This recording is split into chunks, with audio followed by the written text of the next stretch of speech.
Subscribe to my channel and also press this bell icon so you can get latest video notifications.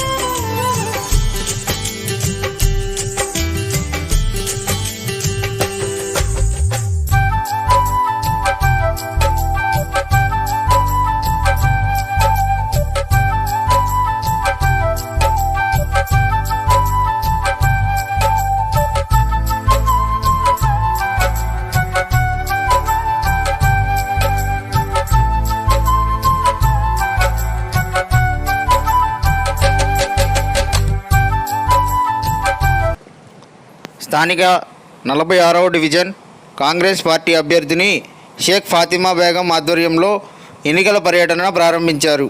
ఈ సందర్భంగా ఆమె ఇంటింటికి తిరుగుతూ ఓట్లను అభ్యర్థించి ప్రజా సమస్యలను అడిగి తెలుసుకున్నారు.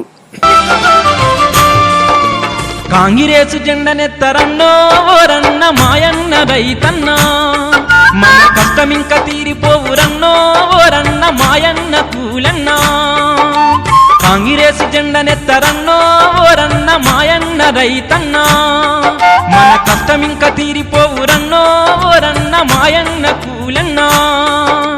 వైఎస్సు సర్కారు రైతన్న కండ ఇంటింట ఎగరాలి కాంగ్రెసు జెండా. కాంగ్రెసు జెండనెత్తరన్నో ఓరన్న మాయన్న రైతన్నా, మన కష్టమింక తీరిపోవురన్నో ఓరన్న మాయన్న కూలన్నా.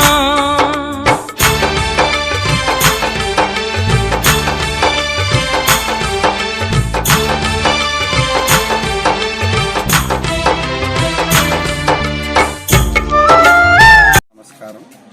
46వ డివిజన్ కాంగ్రెస్ పార్టీ కార్పొరేటర్ అభ్యర్థులం. మేము గత 15-20 రోజుల నుంచి డివిజన్ పర్యటన చేస్తున్నామండి. ఈ పర్యటనలో భాగంగా అందరూ కంప్లైంట్ చెప్పేది మెయిన్ ప్రాబ్లం మంచినీటి ప్రాబ్లం అండి. ఈ మంచినీరు రాత్రి 12ంటికి, 1 గంటకి, 2ంటికి, ఒక్కోసారి తెల్లవారుజామున 4ంటికి వదులుతున్నారు. ఒక్క టైం లేదు అని బాగా కోపంగా ఉన్నారండి ప్రజలందరూ. ఈ మంచినీటి సమస్య మార్నింగ్ నుంచి నైట్ లోపే టైంకి వదిలేటట్టు, ఒక్కొక్క సొంత ఒక్కొక్క టైంకి వదిలేటట్టు చేస్తామని మాట ఇచ్చామండి అందరికీ. ఆ ప్రాబ్లం సెట్ అవ్వడానికి బూస్టర్లు కూడా వేయాల్సి వస్తుంది. మా కాంగ్రెస్ పార్టీ నుంచోనున్నాం మేము. మాకు హస్తం గుర్తుకి ఓటేసి భారీ మెజార్టీతో మీరు అందరూ గెలిపిస్తే ఈ మంచినీటి కొరత లేకుండా బూస్టర్లు కూడా మా గవర్నమెంట్తో మాట్లాడి వేపించి ఈ ప్రాబ్లంని శాశ్వత పరిష్కారం చేస్తామని మీ అందరికీ మాటిస్తున్నాను. ఇంకో సమస్య ఏంటంటే పక్కన కాలువలండి. ఆ కాలువలు మొత్తం ఇరిగిపోయి కాలువల నీళ్ళన్నీ ఇళ్లలోకి వెళ్ళిపోతున్నాయని ప్రాబ్లం చెప్పారండి. మాకు గెలిపించండి, మీకు ఈ కాలువ ప్రాబ్లం కూడా లేకుండా అసలు డివిజన్లో ఏ ప్రాబ్లం లేకుండా డివిజన్ నీట్గా గ్రీనరీ కూడా చెట్లు కూడా నాటించి గ్రీన్ డివిజన్గా మొత్తం డెవలప్మెంట్ చేసి మన డివిజన్ని కొట్టిన డివిజన్ లేదు అన్నట్టుగా మేము చేస్తామని మీ అందరికీ మాటిస్తున్నామండి. కాంగ్రెస్ పార్టీకి హస్తం గుర్తికి ఓటేయండి, భారీ మెజార్టీతో మమ్మల్ని గెలిపించండి. మీ అందరికీ అన్ని వర్కులు నేను దగ్గరుండి చేపిస్తానని మీకు మాటిస్తున్నాను. జై. అందరికీ నమస్కారం. నా పేరు షేక్ ఫాతిమా బేగం. నేను 46వ డివిజన్ కాంగ్రెస్ పార్టీ కార్పొరేటర్గా పోటీ చేస్తున్నాను. గత కొంతకాలంగా నా డివిజన్లో పర్యటిస్తున్నాను.